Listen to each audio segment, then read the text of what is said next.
After 10 years of our marriage, my beloved husband was tragically killed in an accident, leaving me and our 5-year-old daughter behind. Still in a daze, I somehow managed to get through his funeral, and that night I returned home. If I don't stay strong, who will protect Emma? I told myself this, trying to muster some strength.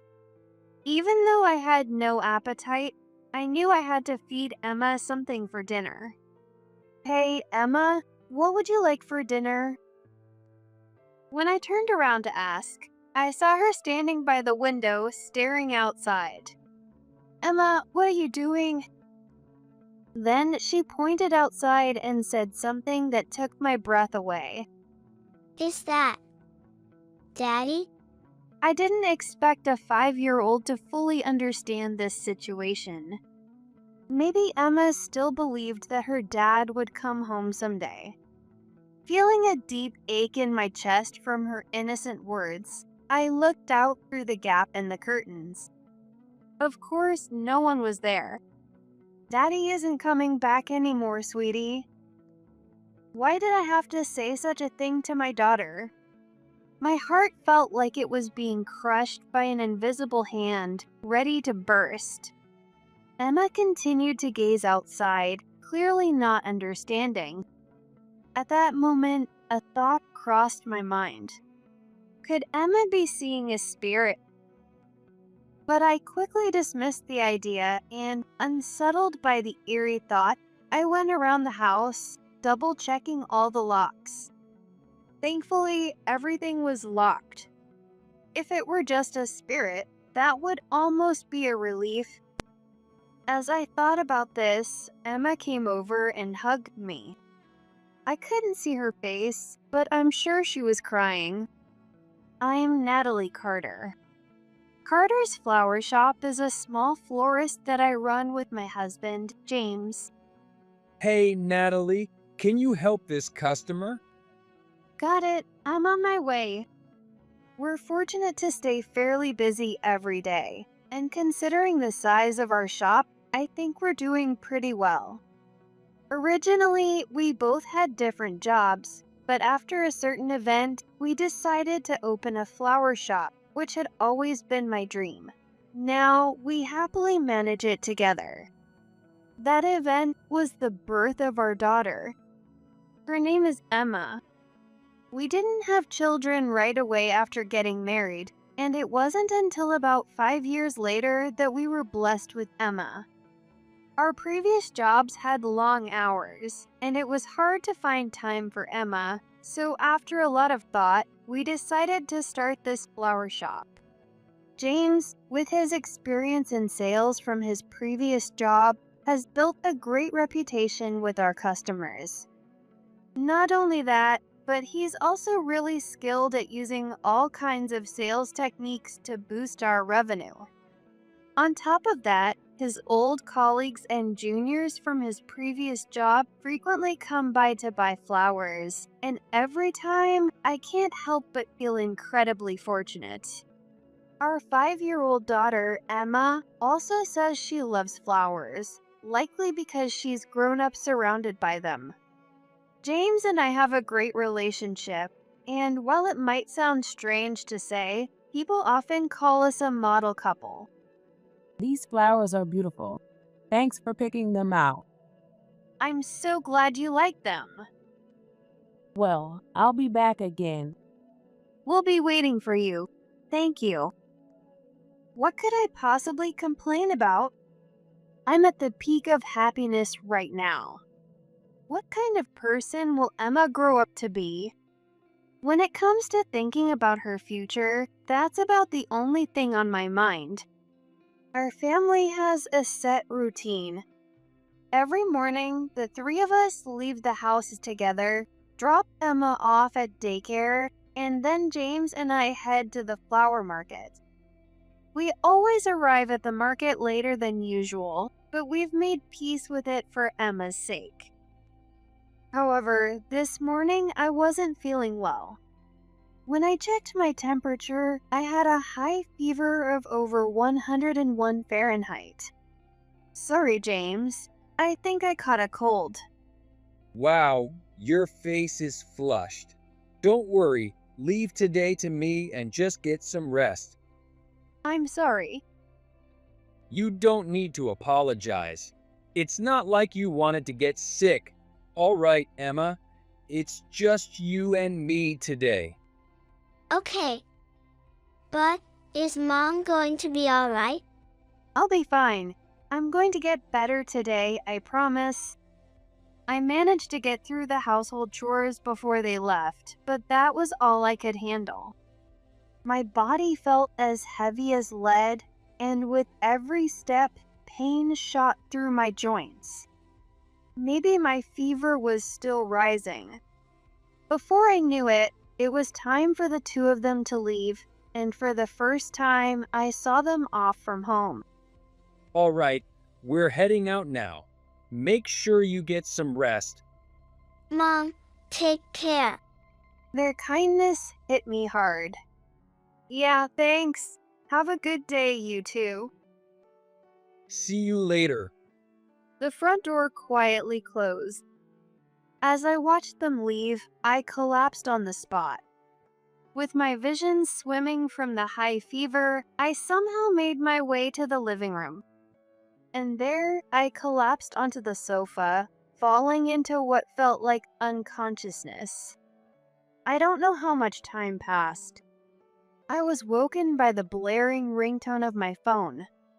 In my dazed state, I fumbled to find where the sound was coming from. Finally grasping the phone, I answered without even checking who was calling. Hello? On the other end of the line was a man's voice I didn't recognize. Hello, is this Natalie? Yes. It was all I could manage to say, with no grasp of the situation in that moment. I hadn't even begun to feel the dread of what was about to be said. This is the emergency services. Please stay calm. James has been hit by a car. Hit by a car? The meaning of those words slowly started to sink in. He's being taken to the nearest hospital right now. Can you come? James had been hit by a car and was being rushed to the hospital in an ambulance. I understand. As the reality finally dawned on me, I responded immediately, forgetting entirely about how sick I was. By the time I arrived at the hospital, James was already gone. From what I was told, he had dropped Emma off at her daycare and was on his way to the flower market when a truck, whose driver had been distracted, hit him. They said he didn't suffer much, and that was a small mercy. Maybe it was my fever, but I listened to everything in a daze. It felt like it was all just a terrible dream. When I was a child, I used to have nightmares whenever I had a high fever. Later, I found out that many people had similar experiences, and I just accepted that it was something normal. I thought this was just another one of those bad dreams. But this time, it felt strangely vivid and unbearably long. Maybe, deep down, I already knew the truth, but I couldn't bring myself to accept it. I simply sat there, staring blankly as different adults came and went, saying things I couldn't fully process. I didn't cry. The nightmare continued. We had his funeral, and I carried out my duties in a mechanical way.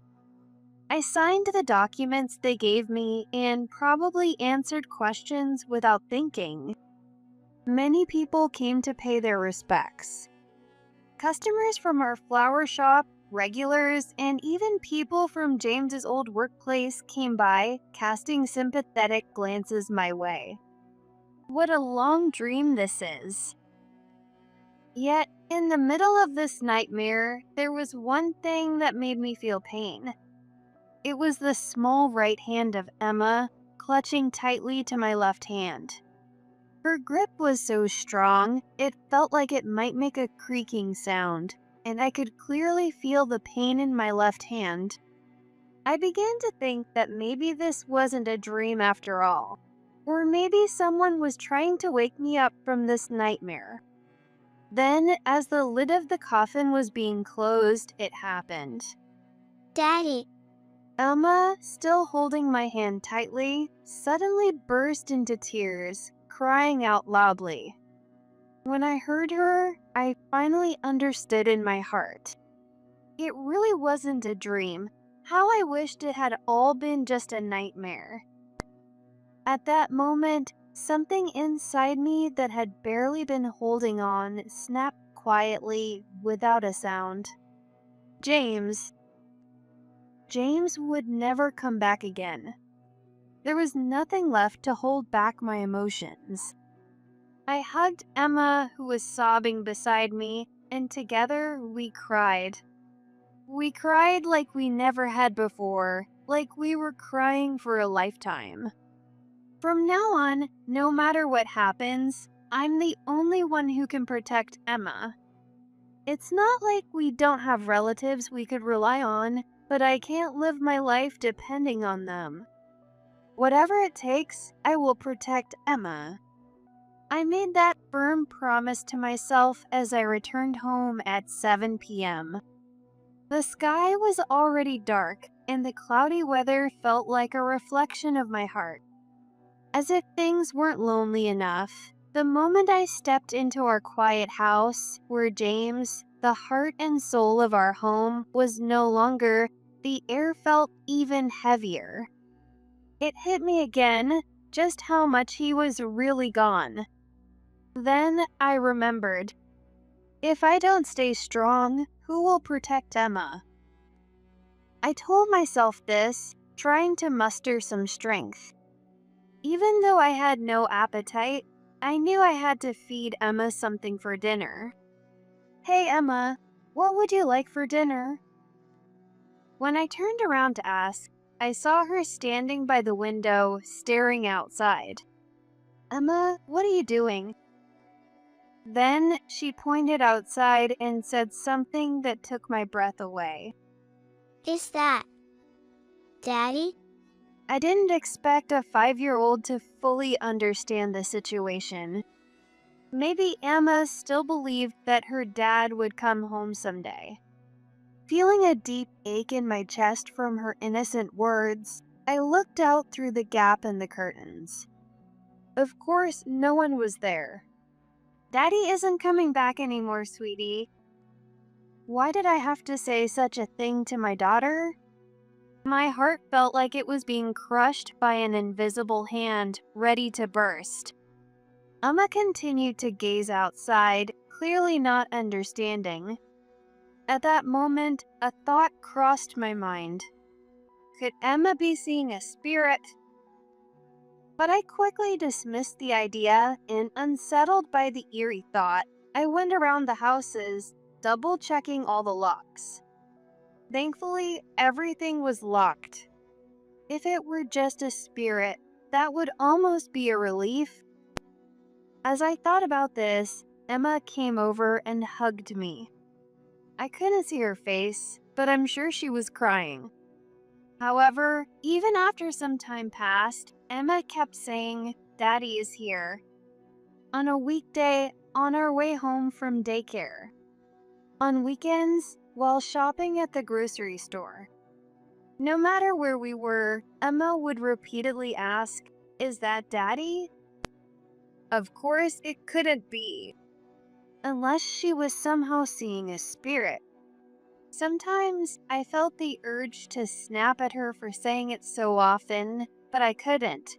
Emma was carrying the grief of losing her father at such a young age. Each time I suppressed my feelings and gently said, "No, it's not." But deep down, I wished it could be true. Then one day, when I went to pick up Emma from daycare, one of the daycare teachers approached me and, looking apologetic, whispered to me, Well, is Emma doing all right? At first, I didn't understand what she meant, but then I realized. She doesn't say it often, but every now and then she says, Daddy is here. I know about James, but Well, she sometimes says that with me, too. I always tell her it's not true, but I didn't realize she was saying it here as well. here's the thing. It's strange. What do you mean? We've been told to be extra careful about strangers and to keep an eye on the outside, just in case. So the notice was given to me. Then she looked even more apologetic before asking me a question. Does James have any siblings? No, he doesn't. Why? There's someone who looks very much like him. It's not just me who has seen him. Other teachers have noticed, too. We wondered if he might have a twin. I felt a chill run down my spine. James doesn't have any siblings. I've never heard of anything like that.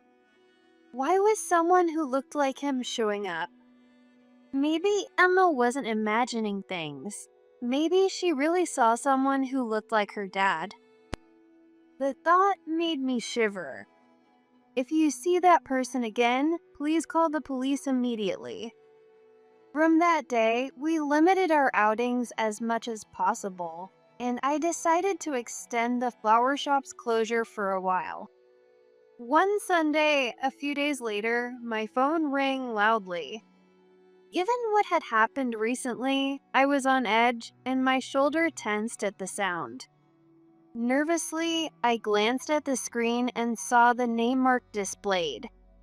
Mark was one of James's former colleagues, someone he was very close to, and I knew him as well. Seeing his name immediately made me feel more at ease, and I quickly pressed the answer button. Hello. Hi, this is Mark. Is this Natalie? His voice, gentle yet firm, offered me a small sense of comfort. Yes, it's been a while. What's going on? Well, I know it's a bit late, but I just heard about James. I'm really sorry for your loss. Thank you. I was wondering if it would be all right to come by and bring some flowers for him today? For a moment, I hesitated. There was nothing wrong with him coming over now, but I couldn't completely rule out the possibility that Mark might be the suspicious person.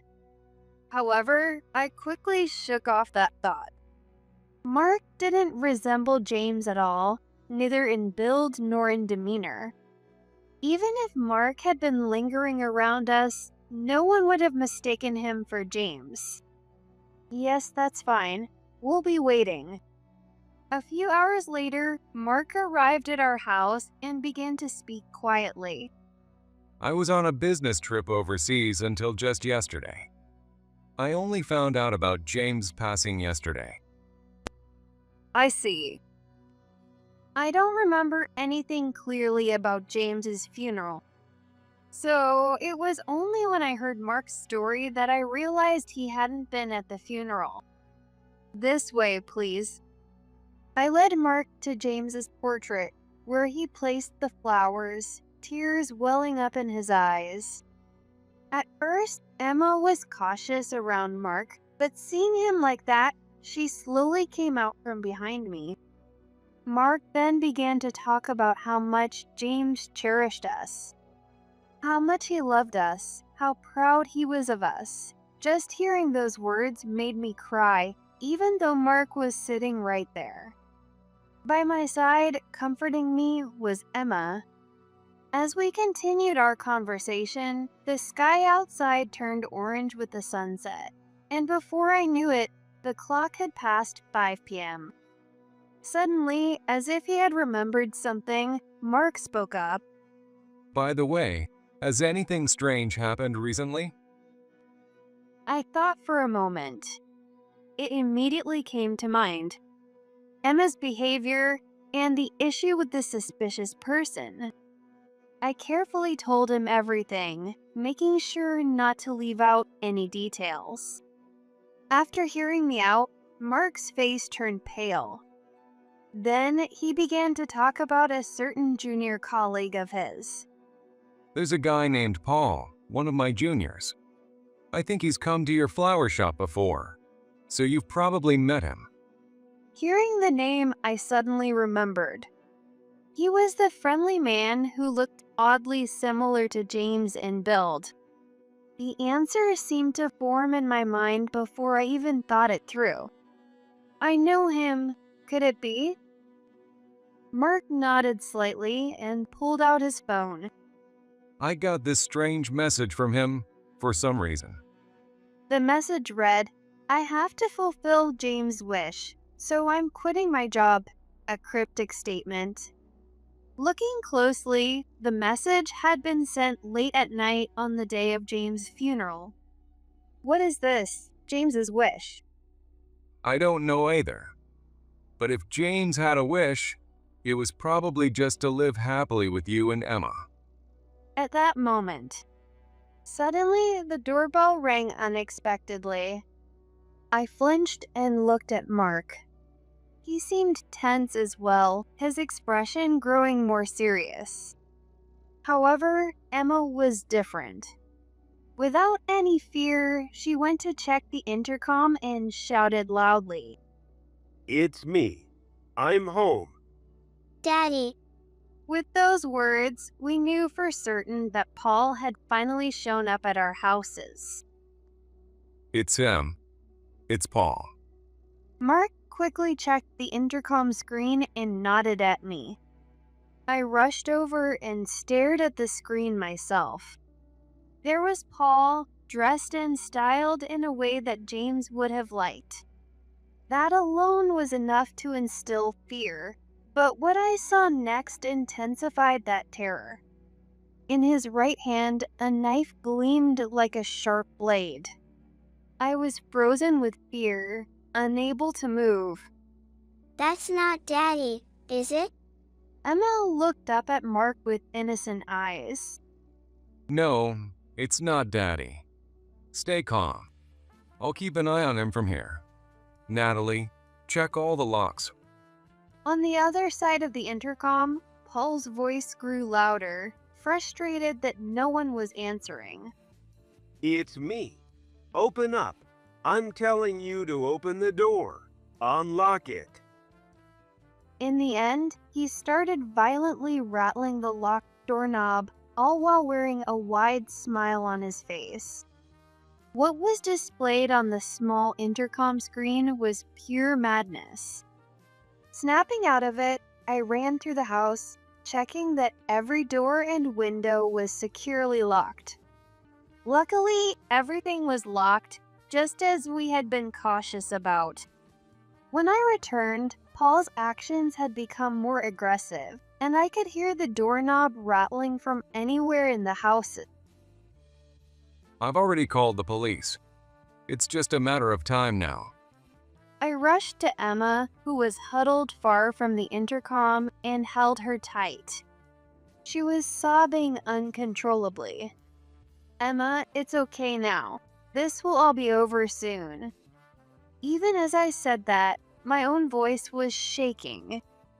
A few minutes later, several police officers arrived, and the entire scene of them subduing Paul played out on the intercom screen. Paul put up quite a struggle, but it wasn't long before he was apprehended. Overwhelmed with relief, I collapsed and couldn't move. You're safe now. I'll talk to the police, so you two stay here and rest.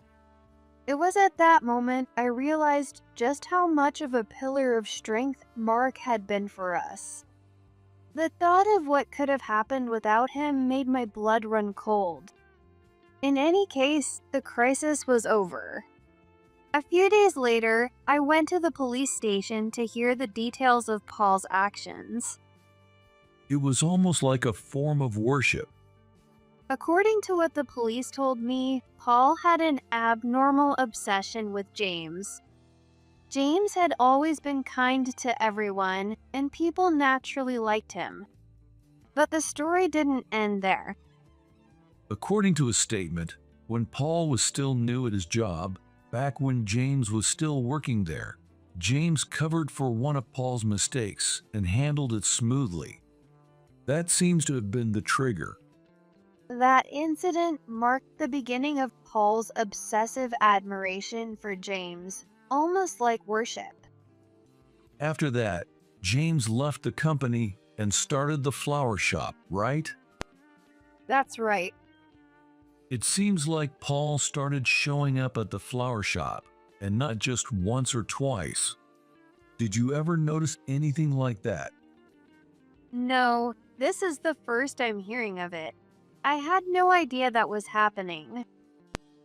Apparently, James had responded by saying, "My happiness is being with my family, so no matter how many times you come, my answer won't change." And he said it with a cheerful smile. When I heard that, I could vividly picture James's expression, and it made me want to cry. And as for Paul's reaction, he admired that smile even more. It seems like that's all he cared about. When Paul heard the news of James's death, his first thought, consumed by madness, was to send the two of you to join James in the same place for his happiness.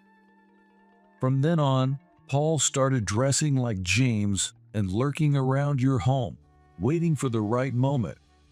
The absurd, delusional motivation left me speechless. A moment of silence passed between us. So, what's going to happen to Paul? It's hard to press charges for just stalking. Most likely, Paul will be sent to a hospital, possibly a psychiatric facility. Hearing that left me with mixed feelings.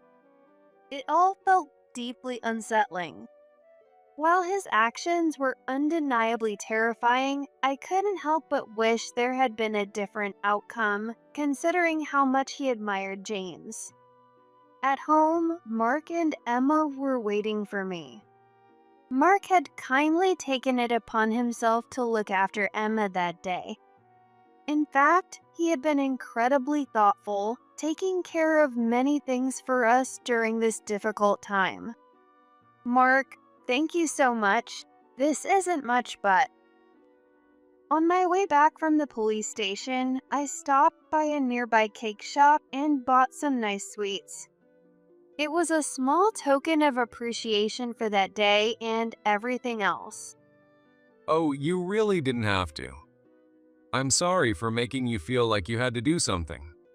Do you not like sweets? No, I love them. Thank you, I'll enjoy this. Mom, what about mine? Don't worry, I got you some too.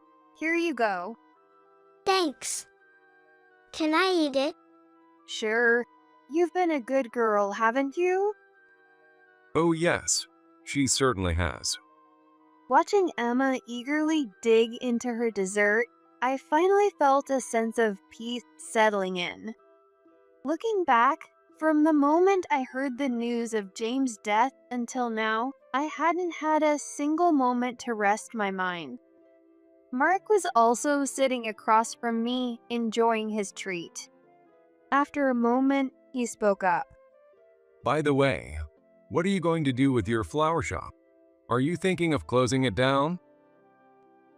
No, I'm not going to do that. James and I worked so hard to start this shop, and I'm going to keep it going no matter what. That's good to hear. He sighed with relief and muttered softly. However, I didn't have any concrete plans yet. The only thing that comes to mind is to just work as hard as I can without any other clear plan. That won't happen right away either. Since I had taken a break for a while, there was a mountain of work piled up for me to catch up on before I could fully return. Mom, I'm happy. I love that you run the flower shop. Thank you, Emma. Maybe when you're a bit older, you can help out too. Yeah, I'd love to. Not long after that, I was able to successfully reopen Carter's flower shop. It took some time, But aside from the fact that James wasn't there, things were almost back to normal. Hello. Hello, thank you as always today. I'm not here as a customer, but to help out. Since then, Mark had been dropping by the shop whenever he had a break from work, helping with whatever needed to be done. Honestly, I couldn't thank him enough. Watching him stand at the front of the shop in his own apron, I couldn't help but see a bit of James in him. Whether that was a good thing or not, I wasn't sure. These flowers are so beautiful. What are they called?